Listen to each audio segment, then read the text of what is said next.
जय मसीह की मसीह में मेरे प्यारे भाई और बहनों, मैं आपका भाई सूरज हमेशा की तरह एक बार फिर से आप सभी को सत्य की खोज में स्वागत करता हूं। तो चलिए हम शुरू करते हैं हमारे आज के बाइबल अध्ययन।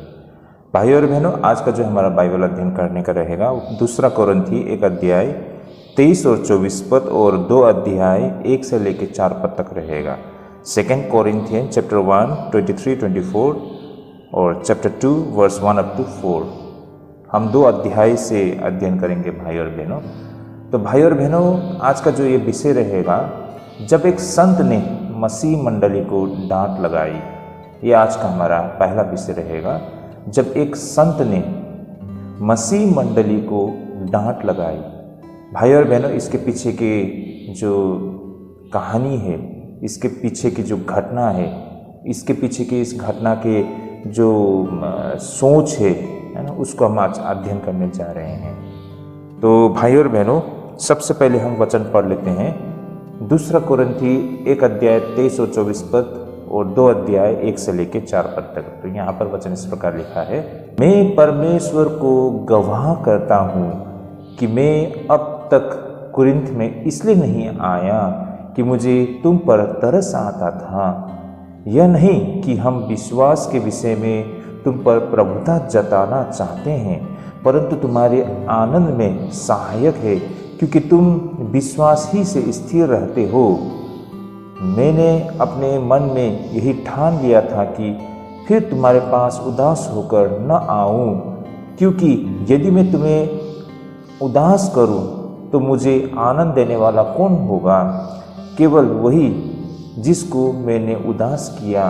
और मैंने यही बात तुम्हें इसलिए लिखी कि कहीं ऐसा न हो कि मेरे आने पर जिनसे आनंद मिलना चाहिए मैं उनसे उदास हूँ, क्योंकि मुझे तुम सब पर इस बात का भरोसा है कि जो मेरा आनंद है वही तुम सबका भी है। बड़े कलेश और मन के कष्ट से मैंने बहुत से आंसू बहा बहा कर तुम्हें लिखा, इसलिए नहीं कि तुम उदास हो, परंतु इसलिए कि तुम उस बड़े प्रेम को जान लो जो मुझे तुमसे हैं। ओके, आमेन। तो भाई और बहनों, यहाँ दुखद बातों की एक गूंज हमें सुनाई देती है, जैसे कि हमने परिचय में भी देखी थी। इस पत्र के शुरुआत में हमने देखा था, है ना, घटनाओं की क्रम इस प्रकार रही होगी। कोरिन्थ की स्थिति बहुत खराब हो गई थी। चर्च में गुटबाजी हो रही थी और कुछ लोग प्रेरित पौलुस के अधिकार को नहीं मान रहे थे। भाई और बहनों, हमने इस पर आगे भी बहुत बार चर्चा की है। कोरिन्थ के मंडली की स्थिति सही नहीं था। हालात को सुधारने के कोशिश में प्रेरित पौलुस ने कोरिन्थ के एक त्वरित दौरा किया, लेकिन उस दौरे से स्थिति और बिगड़ गई और प्रेरित पौलुस का दिल लगभग टूट गया हो। इसके बाद प्रेरित पौलुस ने बहुत ही कड़ी फटकार से भरा एक पत्र लिखा, जो उसने बहुत दुख और आंसुओं के साथ लिखा था। इसी कारण उन्होंने कोरिन्थ जाने का जो वादा किया था उसे पूरा नहीं किया, क्योंकि जैसे हालात थे वहाँ जाना ना तो कोरिन्थ के मंडली के लिए और ना ही प्रेरित पौलुस के लिए अच्छा होता, यह केवल और ज़्यादा दुख ही देता। तो भाई और बहनों, चलिए हमने यहाँ तक इस पत्री के इस पैसेज के बैकग्राउंड को हमने समझा है। तो भाई और बहनों, इस पैसेज को आगे बढ़ाने से पहले हम इस पैसेज के शाब्दिक अर्थ को समझने के लिए प्रयास करते हैं, जो कि हम हमेशा करते हैं, है ना। तो हम शुरुआत करते हैं यहाँ 23 और 24 पद से। भाई और बहनों, 2 कोरिन्थी 1 अध्याय 23 और 24 पद क्या लिखा है यहाँ पर?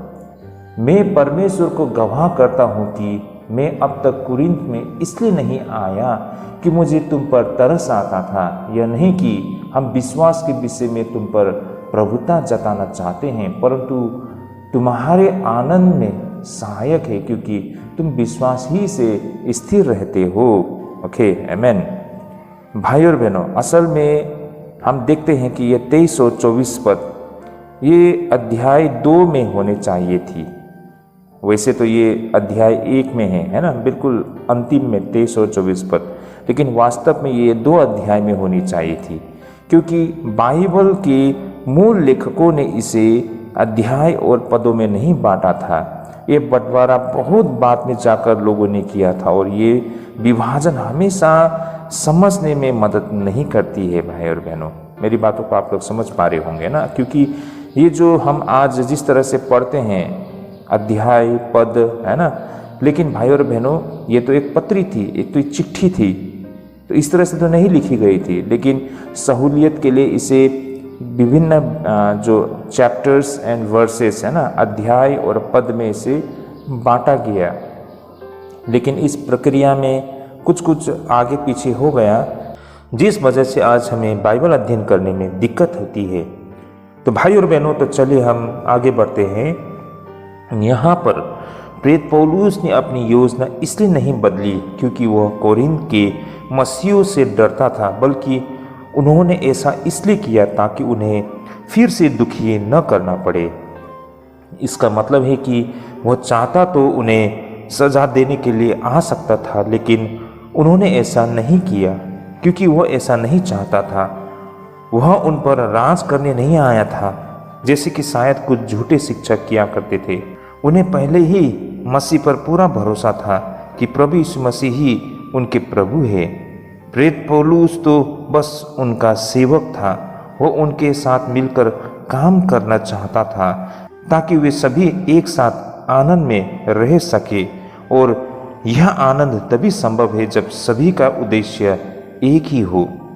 आगे भाई और बहनों, जैसे कि जो पत्र प्रेरित पौलुस ने लिखा था, जो कि 3 पद में बताया गया है ना, 2 कोरिन्थी 2 अध्याय 3 पद में, मैं इसे पढ़ लेता हूँ आप लोगों की सहूलियत के लिए। जैसा लिखा है, और मैंने यही बात तुम्हें इसलिए लिखी कि कहीं ऐसा न हो कि मेरे आने पर जिनसे आनंद मिलना चाहिए मैं उनसे उदास हूँ, क्योंकि मुझे तुम सब पर इस बात का भरोसा है कि जो मेरा आनंद है वही तुम सबका भी है। ओके, तो भाई और बहनों, यहाँ पर जैसा लिखा गया है ना, और मैंने यही बात तुम्हें इसलिए लिखी। तो भाई और बहनों, जिस पत्री को लिखने के विषय में यहाँ पर बताया गया है, वो शायद वो पत्री है जो उसने अपने पिछली यात्रा के बाद भेजा था। ऐसा माना जाता है कि वह पत्र बाइबल में शामिल नहीं है। हालांकि कुछ लोगों का मानना है कि 2 कोरिन्थी असल में 2 पत्र हो सकती है। जैसे कि ये जो 2 कोरिन्थ को हम जो अध्ययन कर रहे हैं ना, 2 कोरिन्थ की पत्री, वास्तव में कुछ लोगों का मानना है कि ये 2 पत्र को जोड़कर 2 कोरिन्थी को बनाया गया है, और अध्याय 10 से लेकर 13 तक का भाग वही कड़ा पत्र हो सकता है, लेकिन इसका कोई पक्का सबूत हमें नहीं मिलती है। हालांकि प्रेरित पौलुस ने वह पत्र सख्त शब्दों में लिखा था। उन्होंने वो पत्र आंसुओं और गहरे दुख के साथ लिखा था। उनका मकसद उन्हें दुखी करना नहीं था भाई और बहनों, बल्कि ये दिखाना था कि वह उनसे कितना प्रेम करता है। वह उनके लिए भला चाहता था। भाई और बहनों, बहुत पहले जब मैं बाइबल अध्ययन करता था, तो जब मैं प्रेरित पौलुस की द्वारा लिखी गई इन पत्रियों को पढ़ता था, तो मुझे ऐसा महसूस होता था कि प्रेरित पौलुस क्यों इतनी कठोर है ना। उनकी पत्रियों में इतनी कठोरता हमें क्यों दिखाई पड़ती है, हमें समझ में नहीं आती थी। लेकिन जैसे जैसे हमने अध्ययन किया तो इन तथ्यों को हमने समझा है, और आज भी हम उसी बातों पर हम चर्चा करते हैं। तो भाई और बहनों, ये था इस पैसेज के शाब्दिक अर्थ। अब हम इसके कुछ विशेष बिंदु पर व्यवहारिक तरीके से अध्ययन करते हैं। इस अनुच्छेद के पीछे प्रेरित पौलुस का पूरा मन को हम समझ सकते हैं, है ना। उनकी समझ, उनके मन में क्या चल रहा है ये पत्र लिखने पर, ये सारे बातें हम समझ पाते हैं। जब उनको अपने प्यारे लोगों को डांटना पड़ा था, तो भाई और बहनों, इसका क्या कारण होगा, इन सारी बातों को हम समझ पाएंगे। तो भाई और बहनों, ये पैसेज को हमने जब पढ़ा, यहाँ से हम और आप भी क्या कुछ सीख सकते हैं, क्या सीख ले सकते हैं, इस पर हम चर्चा करेंगे। सबसे पहला तो प्रेरित पौलुस ने डांट फटकर बहुत अनिच्छा से दी थी भाई और बहनों। यहाँ पर प्रेरित पौलुस बहुत ही इच्छुक होकर, है ना, उन्होंने ये डांट नहीं लगाई थी, लेकिन उनको ये डांट लगाने की इच्छा नहीं थी। वो तभी डांटता है जब और कोई रास्ता ना हो। कुछ लोग हमेशा दूसरों की गलतियां ढूंढते रहते हैं, है ना। हम इंसान ऐसे होते हैं, हम हमेशा दूसरों की गलतियों को ढूंढते रहते हैं, हर बात में आलोचना करते रहते हैं और उनके जो बोली होते हैं उसमें हमेशा कठोरता हमें दिखाई पड़ती है। लेकिन प्रेरित पौलुस ऐसा नहीं था, वो बहुत ही समझदार था। अगर हम हमेशा गलतियां निकालते रहें, हर समय गुस्से में रहें और सिर्फ फटकारें, तो फिर हमारी बातों का असर भी खत्म हो जाती है। क्योंकि जब कोई बात बार बार कही जाए तो लोग उसे गंभीरता से नहीं लेते, लेकिन अगर कोई बहुत कम डांटता है तो जब वो डांटता है उसका असर गहरी होती है। एक सच्चा मसीह व्यक्ति हमेशा बुराइयां नहीं ढूंढता बल्कि अच्छाइयों को देखते हैं और उन्हें सराहता है। भाई और बहनों, ये बहुत ही व्यवहारिक बातें हमको यहाँ पर समझ में आती है ना। हम में से बहुत सारे लोग ऐसे होते हैं जो हमेशा क्रिटिसाइज करते हैं, है ना, हर बात में टोकते हैं। ऐसा होने से क्या होता है भाई और बहनों, उस इंसान की बातों का वैल्यू खत्म हो जाता है। लोग उन्हें गंभीरता से लेना छोड़ देते हैं, है ना। हम हमेशा किसी को हर समय डांटते रहेंगे, उसे काटते रहेंगे, उसे टांग अड़ाते रहेंगे, क्या उससे हालत सुधर जाएगा? बिल्कुल नहीं भाई और बहनों। उल्टे इसका असर ये होगा कि आपका जो वैल्यू है, आपकी जो गंभीरता है, उसका पतन हो जाएगा। यही कारण भाई और बहनों, हमें सोच समझकर सही स्थान पर सही समय पर हमें बोलना होता है, तब जाके आपका सिखाया हुआ, आपका बोला गया बातों का उसका वैल्यू रहता है ना। ये बातें पहले तो हम यहाँ से सीख सकते हैं प्रेरित पौलुस की इस डांट से विशेष करके। दूसरा, प्रेरित पौलुस ने जब डांटा तो वह प्रेम में किया गया था। भाई और बहनों, यहाँ पर प्रेरित पौलुस ने कभी भी किसी को चोट पहुंचाने के लिए कुछ नहीं कहा था। कुछ लोगों को दूसरों को तकलीफ देने देखकर मजा आता है ना, लेकिन प्रेरित पौलुस ऐसा नहीं था। उसका मकसद कभी किसी को दुख देना नहीं था। वो तो चाहता था कि डांट के कारण फिर से खुशियाँ लौट आए। भाई और बहनों, हमें पाप से नफरत करनी है पर पापी से प्रेम रखना चाहिए। सच्ची डांट वही होती है जो प्रेम की बातों में दी जाती है। उसी तरह गुस्से की डांट हमें डराती है, लेकिन दुख और प्रेम से दी गई डांट दिल को छू लेती है और बदलाव लाती है। भाई और बहनों, ये बातें यहाँ से हम इस तरह समझ सकते हैं, है ना। देखिए, जब कोई व्यक्ति मन से किसी को सिखाते हैं, उसे डांटते हैं, तो लोग इसको गंभीरता से लेते हैं, है ना। बस मुंह में आया तो बोलते गए, गाली देते रहे, तो भाई और बहनों, लोग उल्टा चिड़चिड़ा हो जाएंगे इस आपके बर्ताव से। लेकिन आप मन से, दिल से उसे आप सिखाते हैं, डांटते हैं, तो उसमें आपका प्रेम झलकता है। इससे लोगों में बदलाव आती है। भाई और बहनों, ये बातें हमने यहाँ पर दूसरी बातें प्रेरित पौलुस की इस डांट में हमने सीखा है। तीसरा, प्रेरित पौलुस कभी लोगों पर हुकूमत करना नहीं चाहते थे। एक उपन्यास में एक पिता अपने बेटे से कहता है, मैं तुझ में प्रभु का डर जबरदस्ती भर दूंगा। लेकिन यह गलत सोच है ना। क्या ऐसा करना सही होगा? नहीं। उपदेशक हो या शिक्षक का काम यह नहीं है कि सबको अपने जैसा बना दे और कहे तुम मेरी तरह सोचो वरना गलत ठहरोगे। सच्चा शिक्षक दूसरों को सोचने और समझने की आज़ादी देता है। उसका उद्देश्य यह नहीं है कि सामने वाला उसकी नकल करे, बल्कि यह कि वो खुद सोचने समझने वाला इंसान बने। एक महान शिक्षक A.B. ब्रूस के एक शिष्य ने कहा था, उसने हमारी रस्सियाँ काट दी और हमें खुला समंदर दिखाया। प्रेरित पौलुस जानता था कि एक शिक्षक को लोगों को जबरदस्ती नहीं चलाना चाहिए, बल्कि प्रेम से उन्हें सही रास्ता दिखाना चाहिए। भाई और बहनों, चाहे एक शिक्षक हो या माता पिता जो अपने बच्चों को सीख देती है, उसका उद्देश्य ये कभी नहीं होना चाहिए कि खुद की तरह उसे बनाना है ना। देखिए, हर व्यक्ति इंडिविजुअल है। हमारा कर्तव्य है उन्हें समझ, ज्ञान, शिक्षा देना, लेकिन निर्णय उनके हाथों पर है ना। हम किसी को हम जैसे हैं वैसे हम बनाने के लिए जोर जबरदस्ती नहीं कर सकते हैं। इंसान का फितरत ये होता है ना कि जो कुछ वो खुद नहीं कर पाया वो अपने बच्चों से करवाना चाहते हैं। लेकिन हकीकत ये है कि जो चीज़ आप नहीं कर पाए उस चीज़ को आप दूसरे पर थोप नहीं सकते हैं। उसकी अपने निजी जीवन है, अपनी सोच है ना। तो भाई और बहनों, चिड़िया को हम बांध कर उड़ना नहीं सिखा सकते हैं। चिड़िया को जंजीर में रख के हम उड़ना नहीं सिखा सकते हैं। अगर सचमुच आप चाहते हो कि वो चिड़िया उड़े तो उसे हमें खुली छूट देना होगा।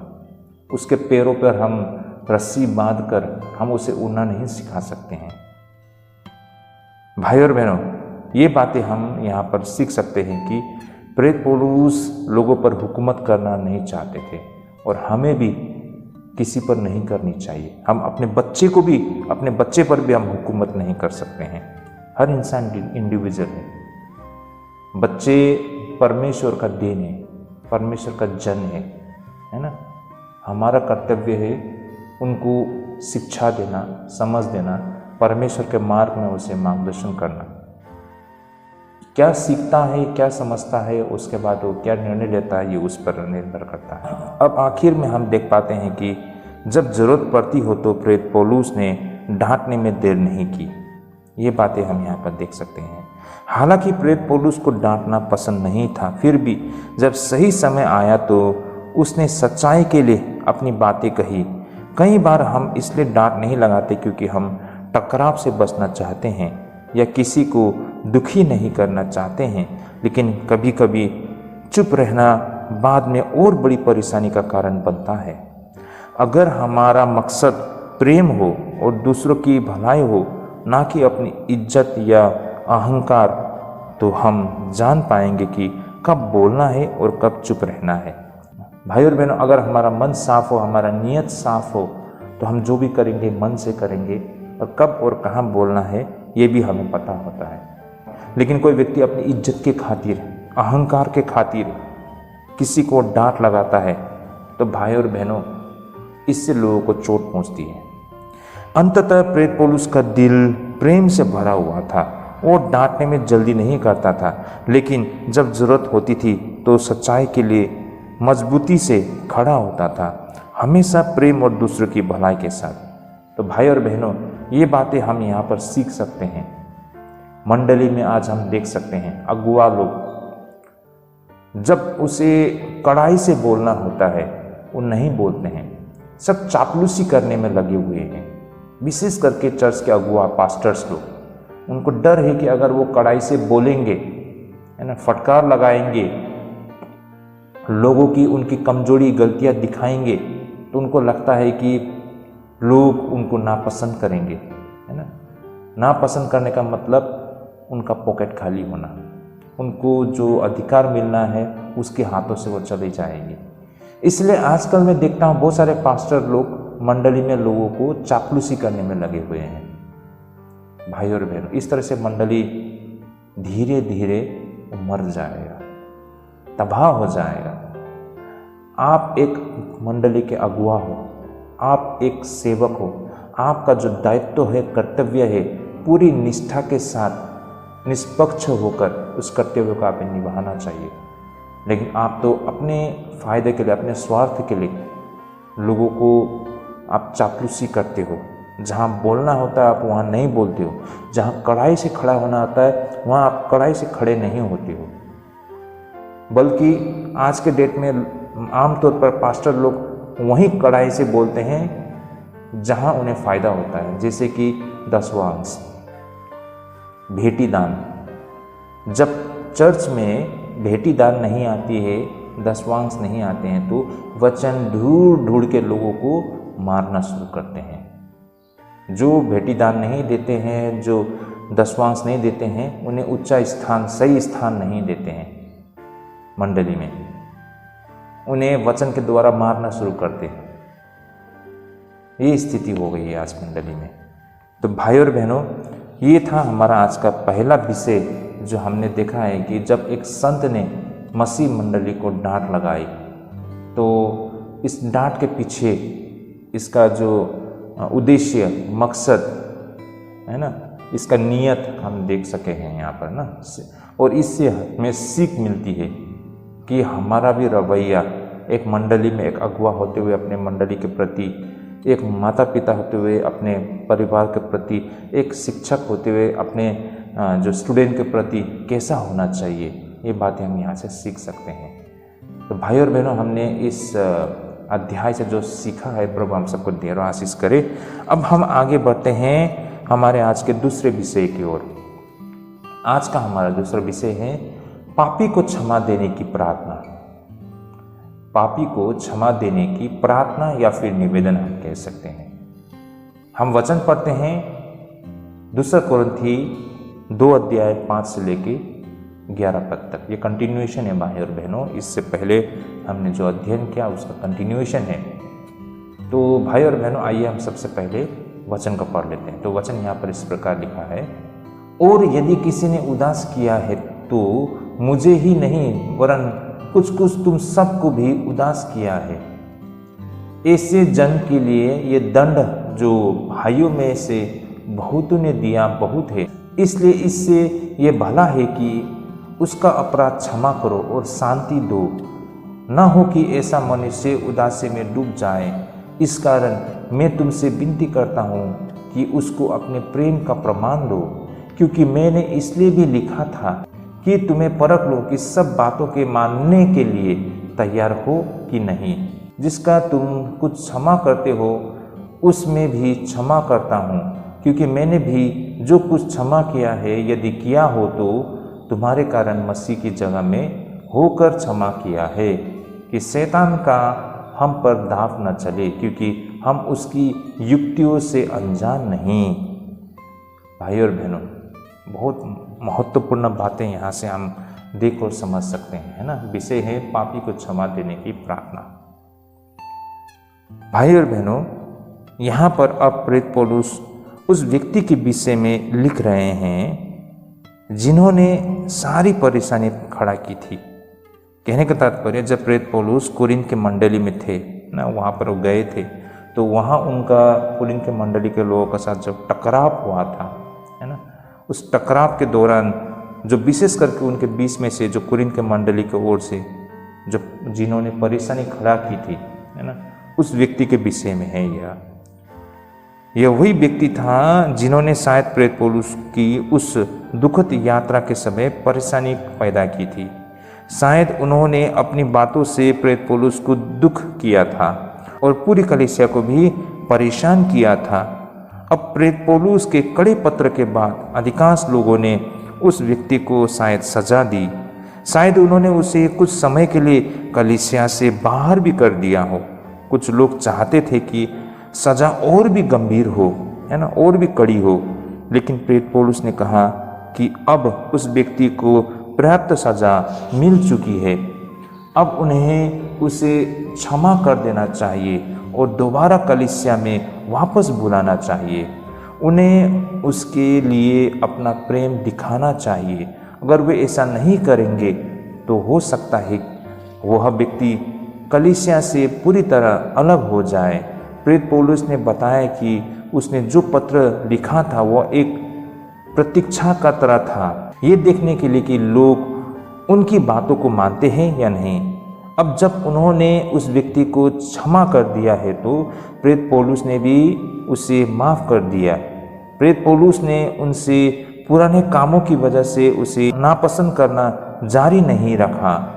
उन्होंने मसीह के नाम पर उसे क्षमा किया, क्योंकि वह कुरिन्थ के मसीह लोगों से प्रेम करता था। वो चाहता था कि वह व्यक्ति फिर से कलीसिया में आ जाए। प्रेरित पौलुस नहीं चाहता था कि शैतान कलीसिया में फूट डाले या उसे नष्ट करे। शैतान का तरीका ही होता है एकता को तोड़ना। तो भाई और बहनों, ये जो अभी हमने पैसेज पढ़ा, इसके जो शाब्दिक अर्थ, इसका लिटरल मीनिंग, इसे जब हम पढ़ते हैं तो तुरंत जो बातें हमें समझ में आती है, ये बातें मैंने आपके सामने रखा है। यहाँ पर उस व्यक्ति के विषय में चर्चा हो रही है जिन्होंने एक समय में प्रेरित पौलुस को दुख पहुँचाया था जब वो कुरिन्थ मंडली के दौरे पर थे, है ना। अब जब उन्होंने कुरिन्थ के मंडली को पत्र लिखा तो उस पत्र को पाने के बाद कुरिन्थ के मंडली ने उस व्यक्ति को सजा दी है, ऐसा प्रतीत होता है। लेकिन अब समय आ चुका है कि उस व्यक्ति को क्षमा करे और दोबारा उसे वापस मंडली में लेके आए। ये प्रार्थना प्रेरित पौलुस कुरिन्थ की मंडली को कर रहे हैं। तो ये था इस पैसेज के कुछ शाब्दिक अर्थ। अब इस पैसेज को हम मुख्य बिंदु पर चर्चा करते हैं। भाई और बहनें, यह एक बार फिर से एक ऐसी पत्री का एक हिस्सा है जिसमें हम वो परेशानी और दुख की झलक हमें दिखाई पड़ती है। जब प्रेरित पौलुस कुरिन्थ में गया था तो वहाँ कुछ लोग उनके खिलाफ थे और उनमें से एक व्यक्ति प्रमुख विरोधी था। इस व्यक्ति ने प्रेरित पौलुस को व्यक्तिगत रूप से अपमानित किया था। प्रेरित पौलुस ने कहा था कि ऐसे व्यक्ति को अनुशासन देना जरूरी है, लेकिन बाद में जाकर ज़्यादातर कुरिन्थियों ने समझा कि उस व्यक्ति का व्यवहार न केवल प्रेरित पौलुस को चोट पहुंचाने वाला था बल्कि पूरे कलीसिया की प्रतिष्ठा को भी नुकसान पहुंचाने वाला था। कलीसिया ने तो उस व्यक्ति को अनुशासन दिया, लेकिन कुछ लोगों को लगा कि सज़ा और कड़ी होनी चाहिए, वे और भी बड़ी सज़ा देना चाहते थे। अब यहाँ पर प्रेरित पौलुस की महानता हमें दिखाई पड़ती है। वो कहते हैं कि अब बहुत हो चुका है, वो व्यक्ति अब पछता रहा है। अगर अब और सज़ा दी गई तो उससे नुकसान होगी। शायद वो व्यक्ति बिल्कुल टूट जाएगा और निराश हो जाएगा, और ऐसा करना मसीह और चर्च की सेवा नहीं है बल्कि शैतान को उस व्यक्ति को पकड़ने का मौका देना है। भाई और बहनों, हम इंसान कलीसिया में आजकल क्या करते हैं? बहुत सारा नियम कानून बनाते हैं। भाई और बहनों, कलीसिया में नियम कानून होना भी जरूरी है, लेकिन इसकी एक लिमिट है। भाई और बहनों, उस लिमिट से आगे हमें नहीं जाना चाहिए, है ना। हम कलीसिया की अनुशासन को तोड़ने पर हम उसे दंड दे सकते हैं, लेकिन इतना भी नहीं कि वो शैतान के हाथों में चली जाए। बहुत समय पर लोगों को इसलिए अनुशासन में नहीं रखते हैं कि उन्हें कुछ सिखा सके, बल्कि अपनी भड़ास निकालने के लिए, अपनी दुश्मनी निकालने के लिए, अपने मन को शांति पहुंचाने के लिए, सुकून पहुंचाने के लिए, वो पुरानी दुश्मनी को पूरा करने के लिए उसे दंड देते हैं। इससे क्या होता है? आप बहुत बड़ा पाप कर रहे हैं। उस व्यक्ति को, उस एक आत्मा को आप शैतान के हाथों में सौंप दे रहे हैं। मैंने बहुत सारे मंडली में देखा है ऐसे लोग, है ना, एक मंडली छोड़कर दूसरे मंडली में चले जाते हैं। चलो उतना तक तो ठीक है, लेकिन कुछ लोग तो चर्च आना ही बंद कर देते हैं। मैंने अपने जीवन में ये सब कुछ होते हुए देखा है। एक समय में मैं भी कलीसिया का मुख्य सदस्य था, है ना। कलीसिया का अधिकार मुझ में था, मतलब उस कलीसिया को देखभाल कराना, उसका नियम कानून को बनाए रखना, वो सारी जिम्मेदारी मुझ पर था। और कलीसिया के नियम को हुक्म के मुताबिक हमने बहुत सारे लोगों को अनुशासन में रखा, फिर वापस उन्हें पूर्ण सदस्य में भी लिया है। और भाई और बहनों, एक समय ऐसा भी आया था कि एक सदस्य को उसके व्यवहार के कारण उसको निष्कासित करने का कलीसिया ने जिम्मेदारी ली थी, है ना। पूरा निर्णय ले लिया था, बस निर्णय ले चुका था और कलीसिया में इसकी घोषणा करना मात्र बाकी था। तब मुझे बताया गया कि इस तरह का निर्णय लिया गया है। मैंने तुरंत उस पर रोक लगाई और मैंने कहा कि अगर आप ऐसा करते हैं तो ये बहुत बड़ा भूल होगा।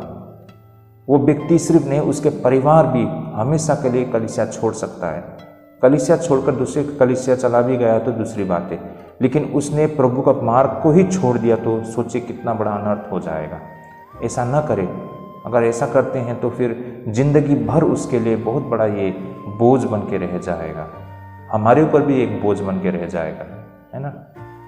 और वैसे भी उसने गलती किया है, उसको एहसास है ना, और शायद उसने पश्चाताप भी किया है, ये काफ़ी है ना। दंड देने वाला परमेश्वर है, परमेश्वर जानता है उसके मन में क्या चल रहा है ना। परमेश्वर ने उसे क्षमा कर दिया तो हम कौन होते दंड देने वाले। वैसे भी उसको अपनी गलती का एहसास हो चुका है, शायद मुझे लगता है वो दुखी भी, अफसोस भी है, बस लोगों का सामना नहीं कर पा रहे हैं और कह नहीं पा रहे हैं। तो उसको इतनी बड़ी सज़ा देने की आवश्यकता नहीं है। ये कहकर मैंने रोक लगाई और उस पर रोक लगाया गया। उसके बाद जो फैसला लिया गया था उसे माने फिर से उस फैसले को उन्होंने ख़त्म कर दिया और कोई भी उस पर ऐसा दंड उस पर नहीं दिया गया, उसे अनुशासन में नहीं रखा गया और आज सब कुछ ठीक चल रहा है और वो व्यक्ति कलीसिया का अच्छा सदस्य है और कलीसिया का जिम्मेदारी उठा रहा है ना। उसके मन में क्या चल रहा है, उसने कितनी बड़ी पाप किया, परमेश्वर से छिपा नहीं है। परमेश्वर जानता है, परमेश्वर ही परफेक्ट तरीके से वो न्याय कर सकता है, हम न्याय करने वाले नहीं हैं। तो भाई और बहनों, मेरे जीवन में भी कुछ इस तरह की अनुभव हमने देखा है। तो यहाँ से भाई और बहन हम देख पाते हैं कि प्रेरित पौलुस केवल इंसानी सोच के काम पर रहा होता तो वह अपने विरोधी की मुश्किलों पर खुश होते हैं ना, लेकिन यहाँ उनकी महानता दिखाई पड़ती है। उन्होंने उस व्यक्ति के लिए दया और माफ़ी की बात की जिसने उसे इतना दुख पहुंचाया था। यह एक शानदार उदाहरण है कि मसीह व्यक्ति को अपमान और चोट के सामने कैसा व्यवहार करना चाहिए, है ना। हम इंसान तो इसी तरह, मंडली में आज यही तो हो रहा है ना, उसने मुझ पर इल्ज़ाम लगाया तो मैं भी उस पर लगाऊंगा, ये चीज़ होता है। क्यों मंडली में ऐसा होता है? हम भ्रष्ट हो चुके हैं, है ना। लेकिन प्रेरित पौलुस के इस उदाहरण से हम देख सकते हैं, जिस व्यक्ति ने उस पर इतना चोट पहुंचाया था, इल्ज़ाम लगाया था, तो जब वो व्यक्ति पर सज़ा दी गई, है ना, तो उस समय रोकने वाला प्रेरित पौलुस ही था। तो भाई और बहनों, अब इस पूरे पैसे से आप और हम क्या सीख ले सकते हैं, उसे हम एक एक करके देखते हैं। पहला तो प्रेरित पौलुस ने बात को निजी तौर पर नहीं लिया। उसे अपने अपमान की परवाह नहीं थी। उनकी चिंता यह थी कि चर्च में अनुशासन और शांति बनी रहे। कुछ लोग हर बात को अपने ऊपर ले लेते हैं। अगर उन्हें कोई सलाह या आलोचना दी जाती है, चाहे वह प्रेम से दी गई क्यों ना हो, फिर भी वे उसे अपमान समझ बैठते हैं। ऐसे लोग अक्सर किसी भी समूह की शांति को बिगाड़ देते हैं। हमें ये समझना चाहिए कि सलाह और आलोचना हमें चोट पहुंचाने के लिए नहीं बल्कि सुधारने के लिए होती है। भाई और बहनों, कुछ लोग, है ना, हर बात को हम व्यक्तिगत तौर पर ले लेते हैं। वास्तव में हमें सोचना चाहिए, है ना, जो सिखाया गया है उसे हम सीखनी चाहिए, समझने के लिए प्रयास करना चाहिए। लेकिन लोगों को प्रेस्टीज में लग जाता है, लोगों को ईगो में लग जाता है। भले ही वो दूसरा व्यक्ति सही तरीके से समझा रहा है, सही बातें बोल रहा है, फिर भी उसको ईगो में लग जाता है। उसको भी ये भली भांति पता है कि वो जो बता रहा है इसमें कोई गलती नहीं है, लेकिन उसको अच्छा नहीं लगता है कि दूसरा कोई उसे सिखाए, समझाए। ईगो में ये क्या है? इंसानी पापी स्वभाव, भ्रष्ट स्वभाव, है ना। परमेश्वर यही पाप की तो बातें कर रहे हैं ना। भले ही हम बाहर से कोई पाप नहीं करते हैं, है ना, बल्कि हम बाहर से तो अच्छे अच्छे काम करते हैं, कलीसिया में भी बहुत अच्छे अच्छे काम करते हैं, बहुत मेहनत करते हैं, लेकिन हमारे मन के अंदर में ये पापी स्वभाव जो बन के रहा है, जब तक इस तरह के पापी स्वभाव है हम अपने आप को शुद्ध और पवित्र नहीं कह सकते हैं। और परमेश्वर के निकट जाने के लिए इस तरह के स्वभाव से हमें छुटकारा पाना होगा। इस स्वभाव को हमें इनकार करना होगा भाई और बहनों। दूसरी सीख हम यहाँ से जो ले सकते हैं वो ये है कि पौलुस का उद्देश्य सजा देना नहीं बल्कि सुधार करना था। वो किसी को गिराने के लिए नहीं बल्कि उठाने के लिए अनुशासन करता था। वो इंसान को न्याय की सख्त नज़र से नहीं बल्कि मसीह प्रेम की नज़र से देखता था। अक्सर पाप असल में अच्छी बातों का गलत इस्तेमाल होता है ना। मैं फिर से कहना चाहता हूँ, अक्सर पाप असल में अच्छी बातों का गलत इस्तेमाल होता है। जैसे जो व्यक्ति चोरियाँ ना अच्छी योजना से करता है, उसमें योजना बनाने की योग्यता है ना, मतलब उसमें योजना बनाने की योग्यता तो है, लेकिन उसे गलत चीज़ के लिए प्रयोग कर रहा है। उसी तरह भाई और बहनों, इंसान में जो घमंड होती है, ये घमंड क्या है? आत्मनिर्भरता का बड़ा हुआ रूप है भाई और बहनों। आत्मनिर्भरता बहुत अच्छी चीज़ है, लेकिन ये अगर आत्मनिर्भरता ज़्यादा हो जाए तो ये घमंड हो जाती है।